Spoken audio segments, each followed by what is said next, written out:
guys, welcome back to my channel. Today I'm going to be talking about my experience going to Rare Disease Week on Capitol Hill in Washington, D.C.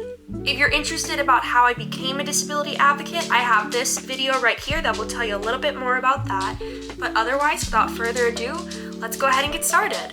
Last month, I traveled to Washington, D.C. for the second time in my legislative advocacy career, and I connected with over 800 other disability and rare disease advocates.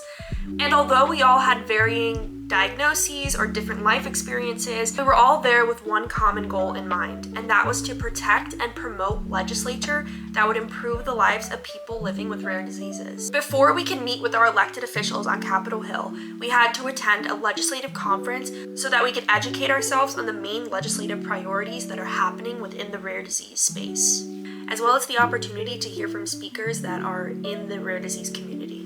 When we first arrived at the conference, all of the attendees were given a notebook that went over all of our main legislative priorities, as well as any type of information you would want about the event itself. One of my favorite things about working in disability advocacy as a person who is disabled is that every single event is thought of with accessibility in mind. For example, a lot of people with disabilities struggle with low energy or fatigue, and so there was a room that was designated just for people to take naps at this event. Another thing that I really enjoyed accessibility-wise was within that binder, there was an energy guide that both measures the mental energy you will need to attend a specific event as well as the physical energy.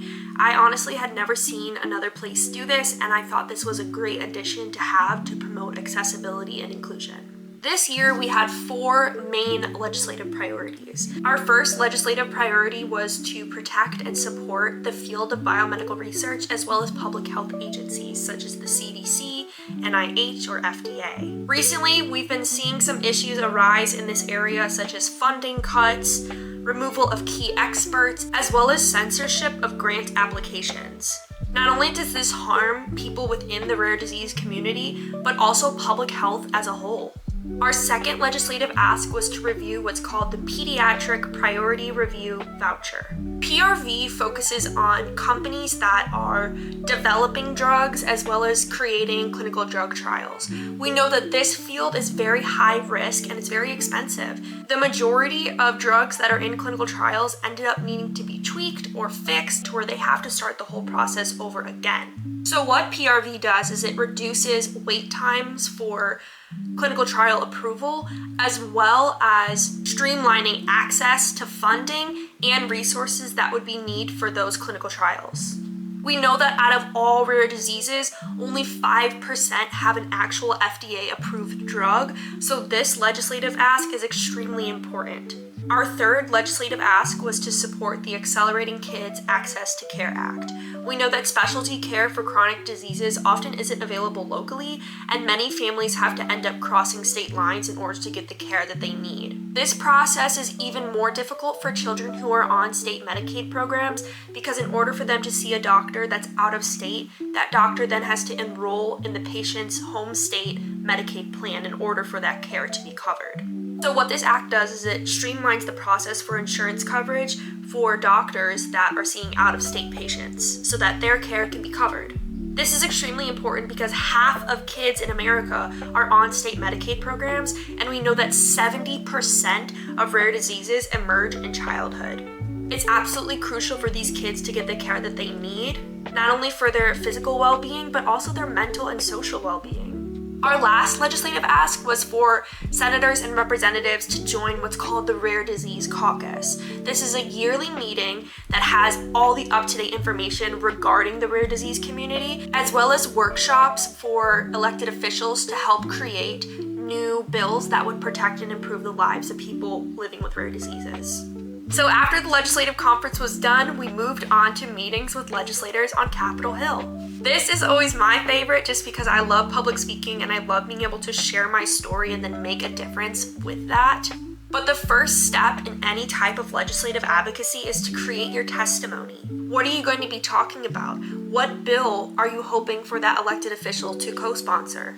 I had 5 meetings with elected officials, and we were actually able to get some co-sponsors for some of the bills we had advocated for, so that was a really great feeling. Sharing my story always makes me feel really fulfilled because I'm able to not only look back on my experience and the ways that I struggled or the ways that certain bills could have helped me, but I know that now I'm able to help the next generation avoid those same troubles that I went through.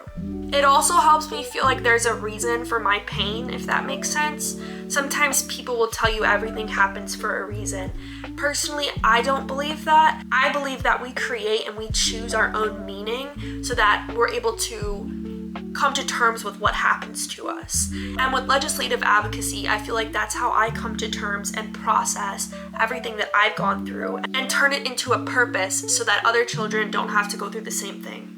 One of my favorite things about attending any type of rare disease or disability-centered event is just connecting with the other people because they all understand what you're going through in some way or another, even if they have a different diagnosis than you.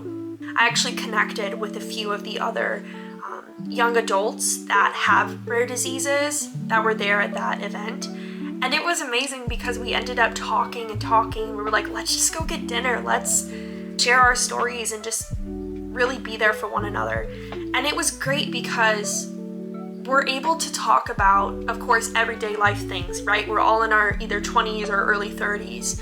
But then we're also able to talk about the specific unique challenges that come along with having a chronic illness or a disability. And we were able to motivate each other to pursue our own career paths in advocacy. One of my other favorite parts about traveling for work is that I'm able to explore the cities that I go to.